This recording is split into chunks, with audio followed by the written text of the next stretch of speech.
These wooden dowels all came from Walmart. Initially, I think I got these, which I believe are all the same size, because what I had in mind to do was to create a really big flag, like this one. So I believe I left this one the length that it came. Yes. So I got these. I got about 6 of them when I started out. I wanted a really big flag, and so I got the longer ones and left it like that. Initially, what I did for fabric, and I'll get into this, it was a trial and error type of thing. But what I did for fabric was I want to say 2 yards of each particular color that I wanted. I wanted gold and white, so I got 2 yards of each one. And when I got it home to cut it, to create the flag, I didn't really do much for measuring. I just kind of eyeballed it. So I put the fabric in the shape that I wanted, and I cut it. And then I just came and created a hem to go around the rod. And I believe I did this first one with a hemming tape, which was hard to find at the time. This actually is something a little bit differently, but it's called, this is what I was able to find when I did find it in the store. It's a fabric fuse. It's normally, I believe it's called hemming tape. You don't see this name brand by Peel and Stick.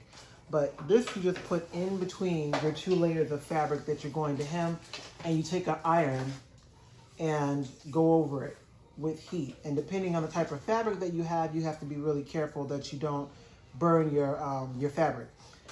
The thing with the hemming tape is that you have to be careful to just go over just the fabric. Like, you don't want your hemming tape to be extending past the edge of your fabric, or else it's going to get on your iron, and then it's going to get sticky, and it's going to make it hard to do anything else.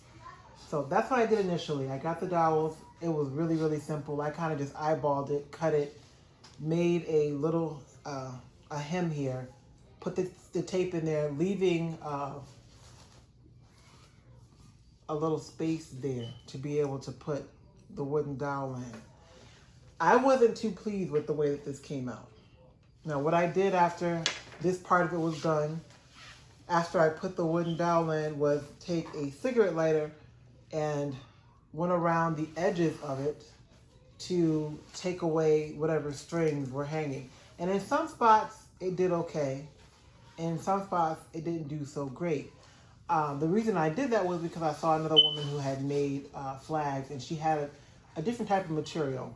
I want to say this is satin, and the type of material that she was using, it worked well for.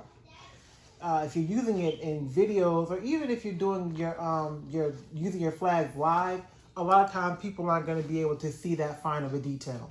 So it's fine. I don't know exactly what hers looked like up close, but that's how she did it. She used, for material she was using, and I have to go back and find out what material it was. She just went around the edges with a cigarette lighter. So what I did the second time around that I made these was I got some different color fabric, and I did the same. I got 2 yards of the fabric, and then when I got home, I decided to cut the fabric evenly. We'll come back to that. But yeah, I decided to cut the fabric evenly second time around, and I wanted to make smaller flags because I was thinking of the kids this time. So what I did with those was I folded the material in evenly as I could get it, and just went through and cut it in the shape that I wanted. So if I was going for this rectangular shape like that, I wish I had to put some fabric in front of me. I'll use this for an example. For example, if I had this amount of fabric, I would fold it evenly like this, and then just come and cut in the seam part of it. So I got 2 yards of fabric. I cut my fabric evenly, which gave me a pretty good amount of fabric to be able to make smaller flags. So for my first experience, I realized I probably didn't want to use the hemming tape because I didn't really care for how that came out. So then my mind went to liquid stitch or a glue gun. So what I tried was the liquid stitch first. So I cut my fabric evenly, and then I created a little hem, took my glue and I put it on the wood itself, and then I took my fabric and rolled it around.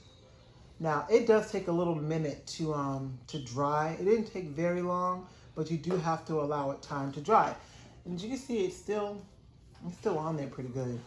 And then again, I did the same thing with the edges. I didn't use the hemming tape, I don't believe, on these. What is it? Let's see. No, I believe I used the liquid stitch on all of it this time around. I didn't use the hemming tape on this, and I'm showing you from the back, but this is it from the front. I went around and created a hem with the iron, and then I went around each little edge with the liquid stitch and just kind of pressed it all together and let it dry. So I want to say I did all of that first. I created my hems first, and then I came back to the corner, the part that I wanted to go around the flag, and put the liquid stitch on the wood or either on the fabric. Make sure you've got it covered well enough, and then roll it up to about the size you want it. The thing I've learned with using these type of flags is, and it's probably with any flag, unless you have the flags that are able to spin around the wood, there's a name for them. I think you mentioned them to me, so you know what they are. But they'll spin around. With these, you have to teach the person using them how to do it, the motion, or else they get tangled easily. I learned that with doing this with my children, is that they get tangled easily and they get frustrated and they kind of just stop and try and fix the flag. But you have to teach them the motion of how to drag it so that they don't tangle. The smaller ones I found work much nicer than the large ones. The large ones can be done the same way though, it's just that you have to show whoever's using it how to do it so that they don't get tangled. That can be frustrating. But I like the smaller ones much better. What I did for Dowels was I just went and I got some smaller ones, I believe from Walmart also. I found all of these in the craft area, which they had no shortage of because, they had a shortage of a lot of things. They had a shortage of material a while back because everybody was making the face mask. But when I got the material for the flags, they were pretty well stocked on satin anyway. These they had no shortage of. These were in the craft section. They do have different sizes, but I do believe also what I did with some of these were cut them in half. So it just depends also on how thick you want your handle to be, because you can see this is a shorter dowel and it's thinner, so it's lighter, easier for smaller hands. These are the thicker ones, but they can be cut in half, and you can use these. Also, it depends on how big you want your flag, because I believe that these would make for a longer handle, even if you were to get these are, I believe, a little shorter than half of this size. They might be about the same, but it all depends on how big you want your flag. And this is what it came out to be with the long one. But you see how with the bigger ones, that material, unless you're really, you are mindful of what you're doing, it can get caught easily. With one of the praise dances we did, there was an issue where this is what we had. And so then you're stopping, you're trying to do different things like this to try to make it come back. And it wasn't so easy. So it takes a little bit of getting used to it, especially if you have snags in your fabric like this one does because of me going over the edges with the cigarette lighter. Then it can snag and it can become a little bit difficult.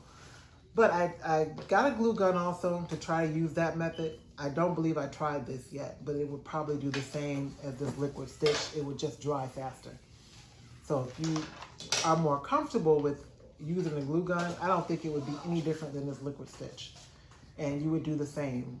Get your material. I recommend cutting everything evenly to what you get. If you get 2 yards of material, fold it and cut it evenly. It'll come out much nicer in the end. And then just create yourself a hem, glue your hems together, and then take your wood, add glue to your wood or to your material, roll it up, and let things sit. And as you can see, this one was kind of done a little bit uneven, which is not really too big of a deal. but yeah, you want to make sure that you roll it evenly. So it wasn't anything too complex. I hope I made it easy to understand. If not, just let me know. Send me a message if there's anything I can explain a little bit better. I'll do that. But it was really nothing fancy. I just wanted something that the kids could incorporate into praise and worship, and so I didn't really put too much into it.